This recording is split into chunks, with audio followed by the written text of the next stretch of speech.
Hi guys, my name is Meads. This is going to be a review for the 100 Gundam Barbatos, and this is from the anime series Iron-Blooded Orphans. Yep, or a lot of people just shorten into IBO because it is quite a bit of a handful to mention. And I think that's the new trend lately where they don't put the name of the Gundam or the main protagonist on the anime series.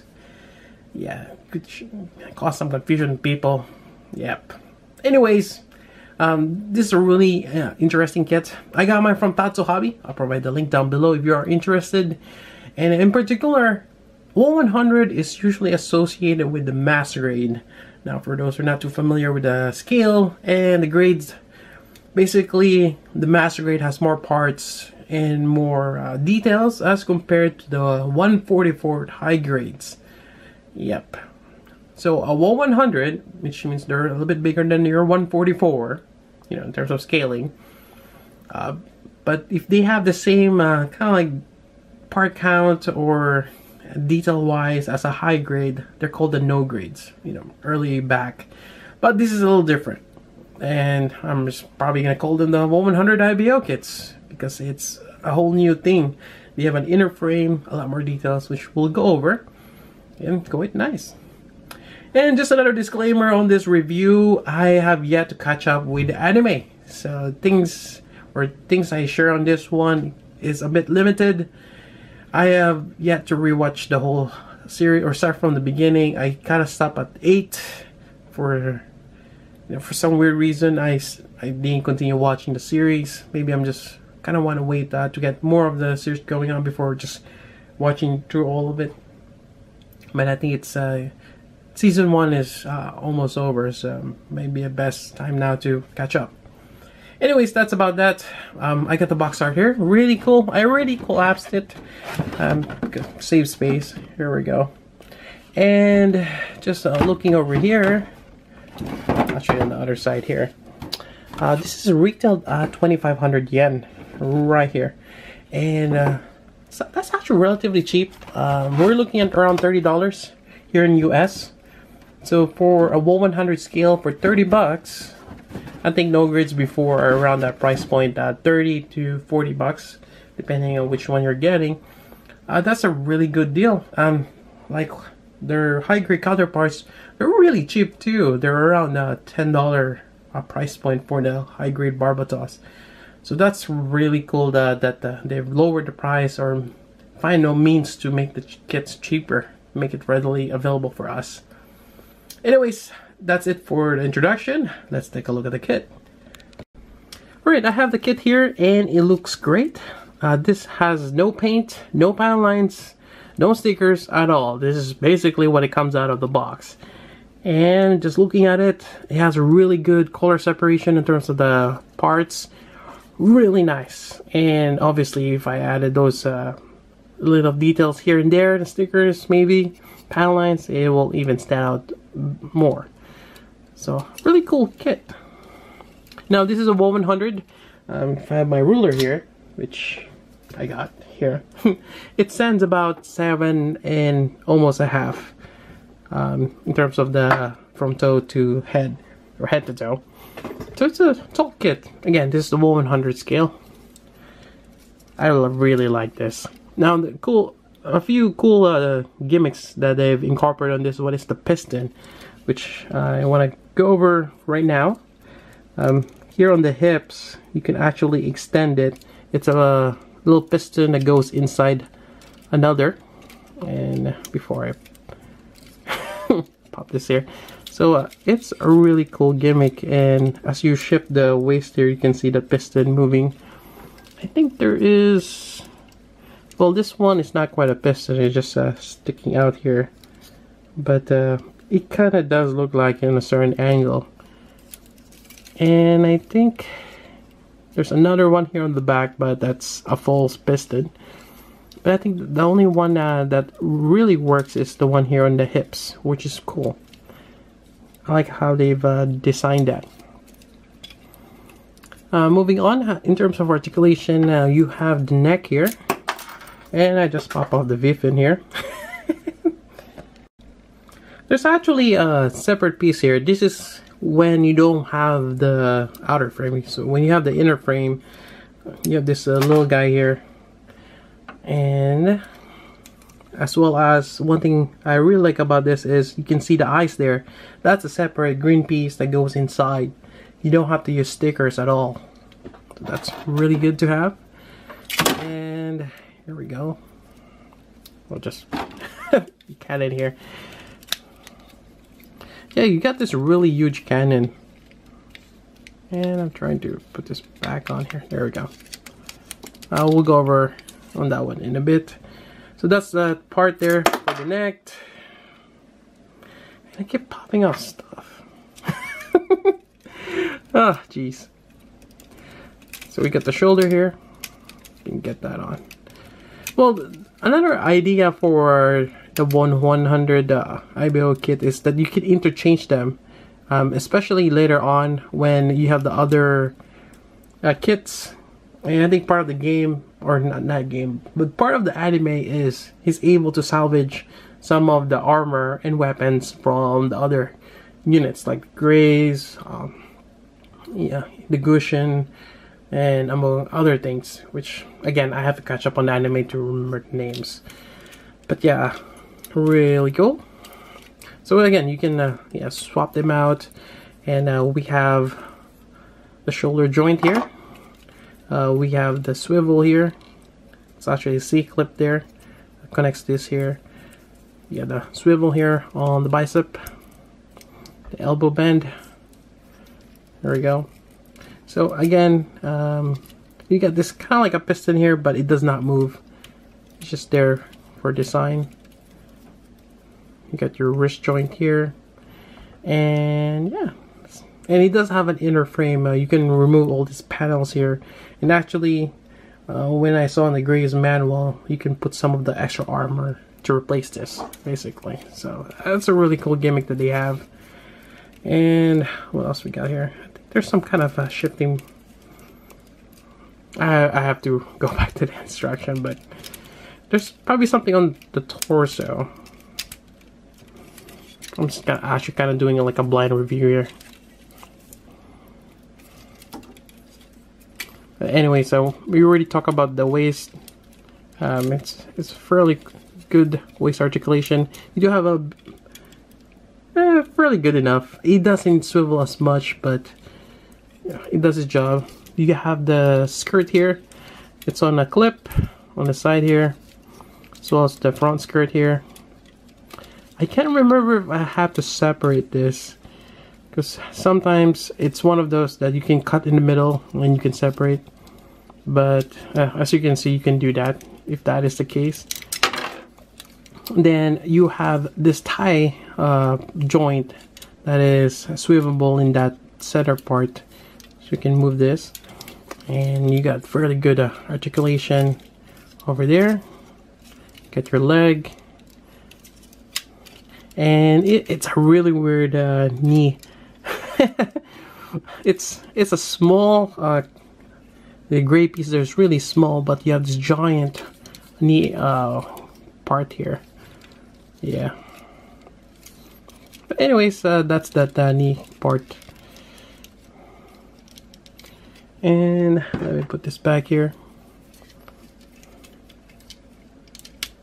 You also have the back skirt. I don't think you can move the back skirt, it's just fixed. So we got the knee. Then you have your ankle here. Now this ankle has a swivel point. It kind of reminds me of the double kits, but it does have a swivel point there. It's fixed to the back side. It's not independent, so the front and back move the same way. But you do have an extra joint here for the toe, and you have this kind of like a shin guard. So fairly good articulation for this particular kit. Now you also have, or actually getting back here, you have your sword or your katana. This doesn't have the signature mace, which he started out using. They do have it in a high grade, but not for this one. But you do have this sword here. And you also have this huge cannon right here. For this, you can move this thruster. And on this, you actually have parts to make it look like this. And this one, I have the pieces here, and you got more of that panel you can swap out. And you have this connector part here. Actually, yeah, which enables you to take this out and connect them. And this is to hold. In some aspect of it, it's the backpack here is connected to the cannon, and the cannon is supposed to swivel down towards the side of his arm, and this thing will open up, and you get this mechanism here, which slides forward, and you push that in, it goes inside. This goes forward, and you have your handle here, and this goes under or the side of the hip. It's a cool gimmick. So you have this really awesome cannon here, and I like how it folds out. There we go. Well, I'll put it on a bit later. So that's that aspect there for this. Unfortunately, I'm not too fond of how this is connected. It pops out easily. It's not a fixed polycap joint. It's just plastic ball joint on the socket. It pops out easily, and even then the connection is not that great. I bet if this is a master grade, it's actually a solid piece or some kind of connection there that actually collapse or gets stored inside, not a separate piece like this. But, you know, nonetheless, it still works. It's not too bad. And I think that's it. There's also this little pegs here that you can kind of swivel. Again, they kind of act like a piston. So yeah, really cool. That makes me wonder if they make a perfect grade of this. Wonder if all the piston will actually work. Anyways, that's that. Let's go over the other accessories. Well, actually, we kind of went over the accessories, but this is what I'm talking about. So other than the open hands here, which has quite a bit of details there, you have this, and this just to hold the weapons, and it goes for either one, or yeah. And unfortunately, you only have two pairs. There's no closed fist. It will be nice if there's a closed fist or an extra open hand for certain poses, but that's the only pair you get. Not too bad. It's like your basic. You gotta have one to hold the weapon and one to it's open hand, kind of like the Soul Kingdoms. So here we go. There is peg connections there for the hands, and again, you can either put this on the left or the right hand. Putting this on the left, that way we can wield the cannon or the bazooka on the right, and you can always interchange them. There we go. So I'm just gonna interchange this, you know, take this out, put this on, there we go, and you can do several poses with that. I think on the show he's right-handed, but well, for this, kind of get the idea. Oops. So that's another thing I've noticed too. It is a Wool 100. It is going to be a little bit heavier. Certain joint doesn't hold it, so you might need a little bit of help. I'm trying to think if there is a connection point. You might have to use the certain thing for the action base one, where it's like a U shape on both ends to put in between that joint right there for the action base. Yeah, and this just slide off from that peg. Anyways, that's that. Now for the cannon here, actually I want to show something. I forgot. You actually can have him so he's kind of taking this out from the back. So again, let's put this on here.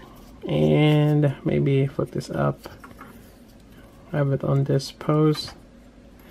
There we go. Yeah, this connection is a little bit tricky to use. But you can have him so as if he's taking this off from here. There we go. And that looks cool. It's like an assisted way to unsheath your sword. Yep. Otherwise, yeah, well, let's just take that out.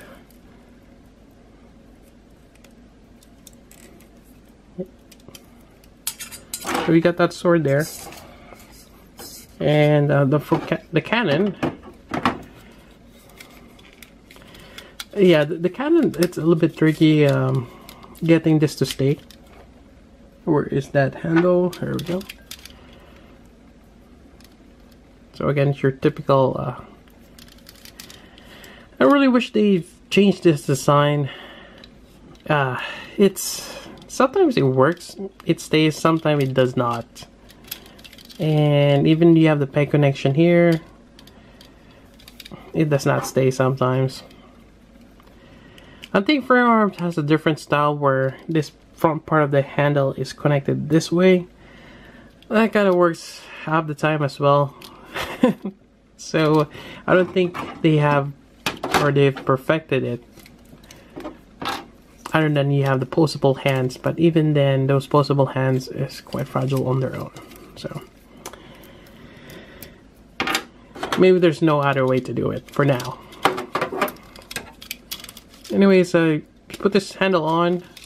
It's gonna be on the side here, and it's a little bit tricky because you have this peg connection here, and it's just gonna be in a certain angle. All right. Get this thing here straightened out. So for this, again, you need to have this handle here, and where is that piece? Right, all right, it's still connected here.